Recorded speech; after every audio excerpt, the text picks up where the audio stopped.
À chaque recoin d'Alsace, c'est tradition de Noël. En Centre-Alsace, à Sélestat, c'est le professeur Sapinus qui sort de ses bois pour nous rappeler l'origine du sapin de Noël. Du côté d'Elsenheim, Jean-Paul Roux est un façonneur de rêves d'enfants. Il fabrique des jouets en bois. Christine propose des ateliers de cuisine bio. Cette année, votre repas de fête pourrait être plutôt dépaysant. Jean-Paul et Pascal nous préparent un centre de table à vous couper le souffle.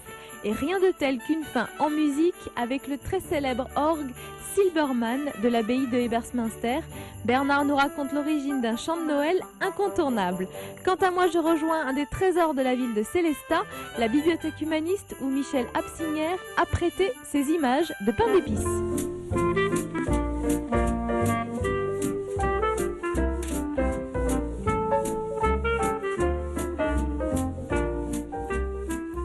Bonjour Cécilia. Bonjour Caroline. Quelle gourmande. Alors on trouve du pain d'épices à la bibliothèque humaniste? C'est vrai, en ce moment oui.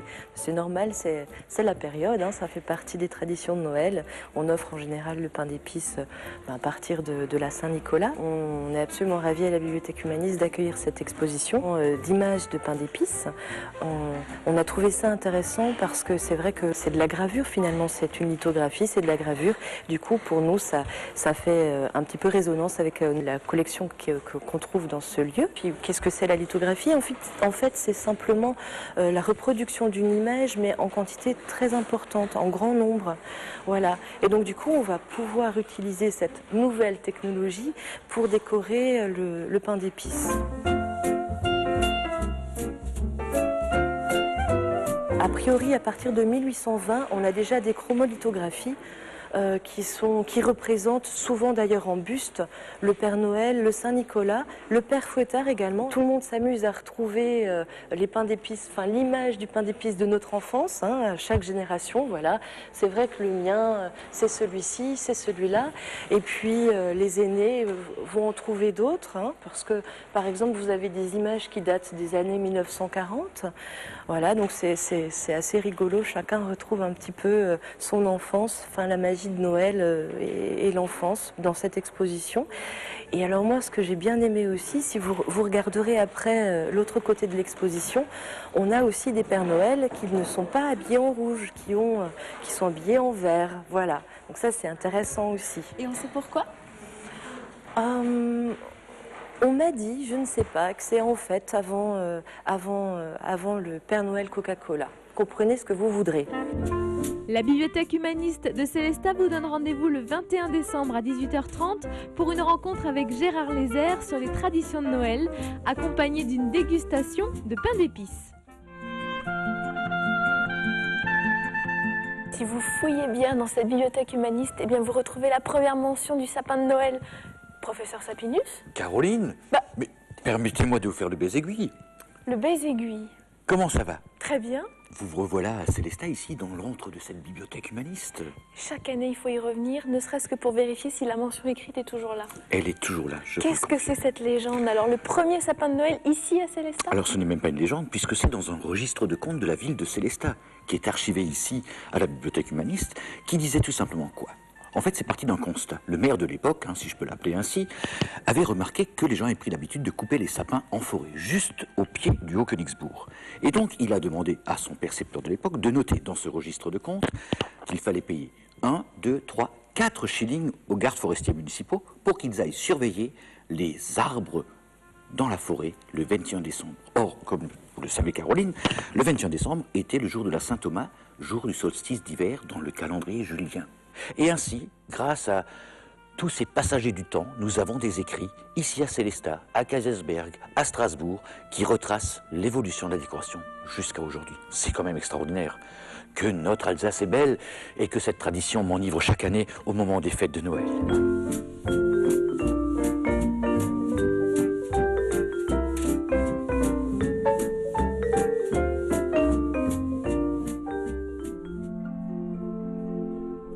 Quel est cet endroit où les sapins volent, professeur Sapinus? Oh, les sapins volent, quelle belle image, Caroline. Nous sommes ici à l'église Saint-Georges, une église tout à fait particulière et qui ne pouvait qu'accueillir 8 sapins qui déclinent l'histoire de la décoration telle que les textes nous l'ont retranscrit depuis le XVIe siècle. Nous invitons donc les visiteurs à déambuler au son d'une musique tout à fait de circonstance et à découvrir, sous forme d'un clin d'œil, toutes les étapes, en tout cas les plus marquantes de l'évolution de la décoration. De la pomme jusqu'à la fameuse boule de Noël, celle qui a été soufflée magistralement par les verriers de Meisenthal.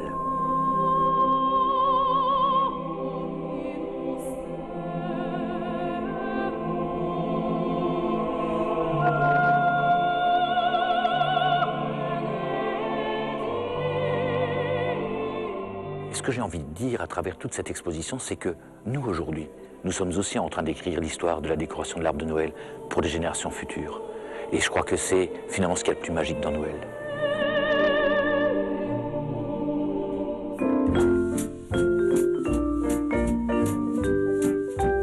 Alors, professeur Sapinus, en tant que fervent défenseur du sapin naturel, que pensez-vous des sapins coupés? Alors, bien sûr, les avis sont mitigés, mais j'aime bien clarifier la chose. Je me suis quand même renseigné, j'ai bourlingué tout au long de l'année aux quatre coins de la planète. Il faut quand même savoir que le sapin coupé est issu d'une production agricole, considérée comme agricole et reconnue au niveau du ministère. C'est pas rien quand même. Ça veut dire qu'aujourd'hui, il y a plus de 4000 personnes qui vivent de la culture du sapin. Et il faut quand même savoir que sur les 4 à 4,5 millions de sapins coupés chaque année, 6 millions sont plantés. Donc ça veut dire qu'on n'est pas en train de subir une déforestation massive, cette culture, elle est raisonnée, réfléchie. Et je crois qu'en ce sens, ne cassons pas la tradition. Maintenant, c'est vrai qu'en tant que professeur Sapinus, j'invite aussi les uns et les autres à acheter éventuellement le sapin dans un pot avec des racines. La seule différence, c'est qu'il faudra vraiment être beaucoup plus vigilant qu'avec le sapin coupé. Parce que le sapin coupé, finalement, il peut retourner à la nature. Parce qu'il est entièrement biodégradable, le sapin. On peut le transformer en copeaux pour le jardin et tout. Tandis que le sapin avec les racines, il faudra beaucoup plus le bichonner, le planter au bon moment et surtout éviter qu'il soit trop longtemps et trop près d'une source de chaleur. Mais je crois que l'important dans tout ça, c'est de défendre le sapin dans toute sa splendeur. Il sera de toute façon toujours plus naturel que le sapin synthétique. On vous souhaite de bonnes fêtes de Noël dans votre forêt. Merci et bonne fête et joyeux Noël à tout le monde. I wish you a Merry Christmas, I wish you a Merry Christmas, I wish you a Merry Christmas and a Happy New Year. Joyeux Noël!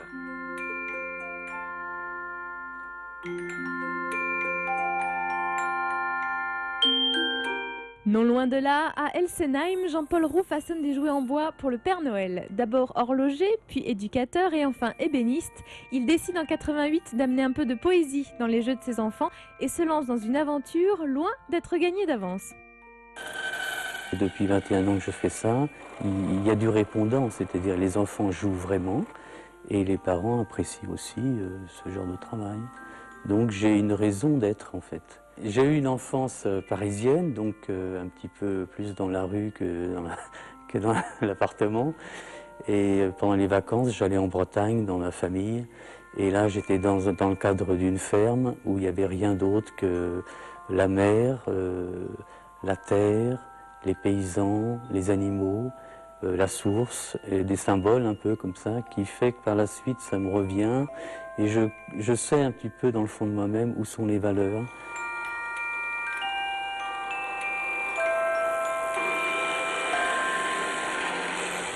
Est-ce que l'enfant doit recevoir des centaines de jouets à Noël ou bien un seul et de qualité et qui lui convient vraiment? Donc c'est un peu ça que je remarque aujourd'hui. On veut du bois, mais pas n'importe quoi non plus. C'est pas parce que c'est du bois que c'est bien, forcément. On voit à travers un objet en bois quelque chose d'authentique on voit le veinage du bois, il y a la vie qui est encore là. Même pour les enfants qui viennent ici, d'un seul coup, ils ont une représentation de l'objet qu'ils ont entre les mains. Ils voient la personne qui l'a créé, par quelle démarche il est passé, comment il le crée, et pourquoi. Donc ici, on a la matière première, c'est du tilleul. C'est un bois de sculpture, le grain est assez fin et assez serré. Donc on peut facilement le travailler. Avant, j'ai fait un modèle, donc là, un petit cheval qui court. Hein. Ce modèle-là est en contreplaqué. Ensuite, je vais le découper avec une scie à ruban.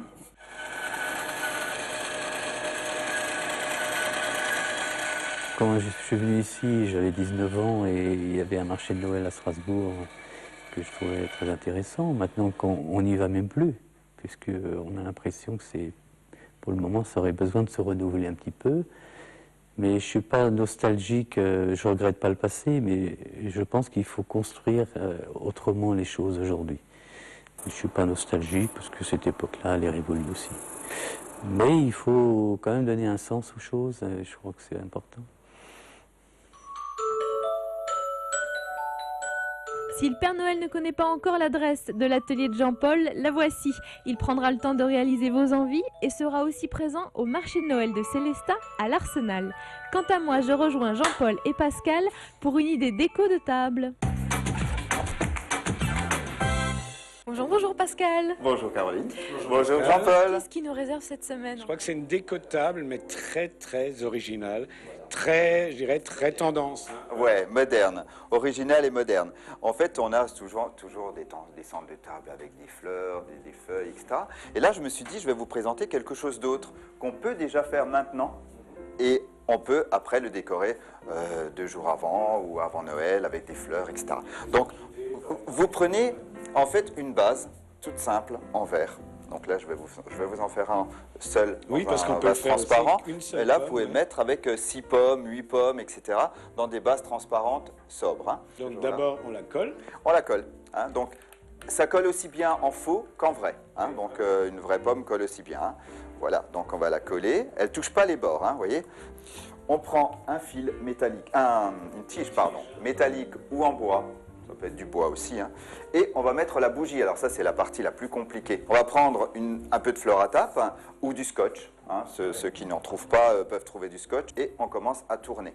Voilà. Et Donc après, là, on met une petite c'est bon. jupette. Donc évidemment, c'est pas très joli. Alors on va le maquiller avec des petites branches de pin. C'est ça qui est mignon, parce que ça fait un petit pagne. Hein.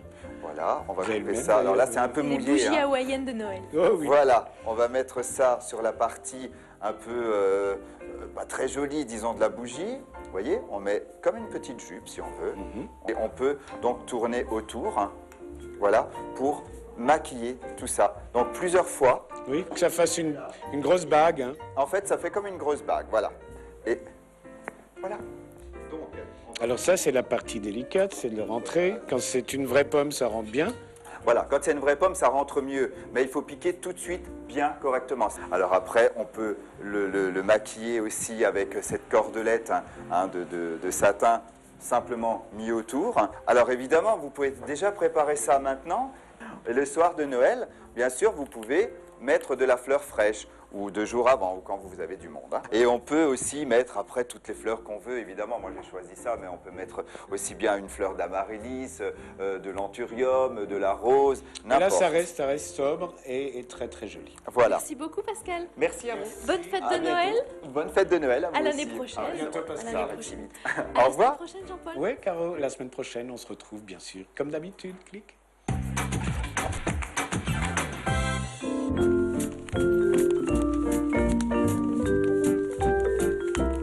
Bonjour Christine. Bonjour Caroline. Alors, le repas de Noël cette année sera bio et sera en votre compagnie. Oui, absolument. Qu'est-ce qu'on va cuisiner aujourd'hui? Alors un poulet laqué aux épices de Noël. Au coin du feu. Alors les ingrédients, on va préparer une marinade. Et donc les ingrédients de la marinade sont donc une sauce soja, soyou ou tamari. Donc voilà, je mets 3 cuillères à soupe de sauce soja, un petit peu de balsamique, vinaigre balsamique qui aide bien au niveau du laquage. Comme on est effectivement en période de Noël, eh bien ça va être un poulet laqué aux épices de pain d'épices. Et le tout, toujours dans cette mouvance biologique. Absolument, oui, ça fait partie de ma philosophie et de mon être profond, donc forcément bio. De la purée de piment, du miel, qui nous aidera aussi au niveau du laquage. Du gingembre, qui fait partie aussi de mes ingrédients de base, ingrédients favoris, le gingembre frais. Écoutez, le gingembre est un stimulant, un très grand stimulant. Alors on dit qu'il est aphrodisiaque, mais ça c'est un mythe, mais c'est pas bien grave. En fait, c'est bien d'avoir des mythes. En fait, c'est un vasodilatateur, il fluidifie le sang. Donc c'est effectivement un aliment qui débouche les artères, tout simplement aussi. Et le gingembre, ça s'utilise vraiment au quotidien, sur du sucré, sur du salé, sur des boissons. Quand vous avez besoin d'un petit coup de fouet, vous râpez du gingembre avec un peu de thé ou pas, et c'est vraiment une très très bonne source pour se réchauffer. Ce petit poulet, on va pas le mettre comme ça dans la marinade. Et non, pas du tout. On va le couper en deux déjà, et on va enlever la peau, parce que même la peau d'un poulet bio, eh bien, c'est un petit peu gras. Donc en fait, le poulet se laque avec tous les ingrédients de la marinade. Absolument. Alors ça, c'est effectivement la marinade qui va servir au laquage, mais le laquage en lui-même, on le verra au niveau de la cuisson. Donc c'est une cuisson douce. Et puis, il va falloir arroser régulièrement. Donc l'eau de végétation, le peu d'eau va donc partir, et donc ça va faire une réduction. Et ce laquage va s'obtenir en arrosant régulièrement avec l'évaporation. Donc ça va donner une couche laquée. D'accord. Voilà, aigre douce, sympathique. Goûtons ce fabuleux poulet laqué. Il me donne l'eau à la bouche, Christine. Alors, vous n'êtes pas alsacienne, et pourtant l'Alsace vous a conquise, vous a gardée. Oui, absolument. Moi, ce sont mes origines allemandes. Je suis née en Allemagne, en fait, donc voilà. L'Allemagne est quand même très proche de Strasbourg, et cette ambiance, en tout cas, surtout au moment de Noël, est très, très similaire. Vous êtes un petit peu le Père Noël de la gastronomie bio en Alsace. Oui, si vous voulez. Je vous souhaite de nombreux lutins. Absolument, oui. Et j'ai beaucoup de plaisir toujours à transmettre cette approche culinaire voilà, savoureuse et simple en même temps. Hein. C'est jamais très compliqué ce que je propose, et c'est ce qui me plaît aussi beaucoup. Très bonne fête à vous, Christine. Vous aussi, bon Caroline. appétit. On va goûter ça. Pour découvrir la cuisine bio de Christine, jetez un coup d'œil sur le programme des ateliers sur gourmandisebio.fr.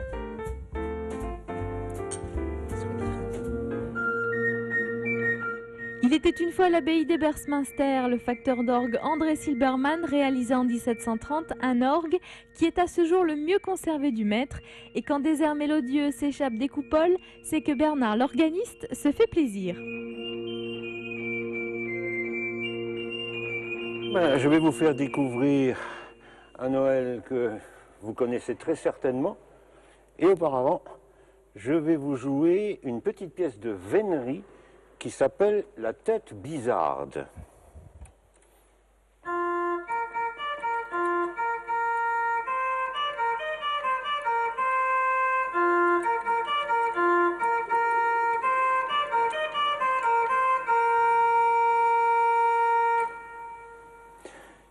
Cette pièce à 3 temps, je vous la fais maintenant à 2 temps.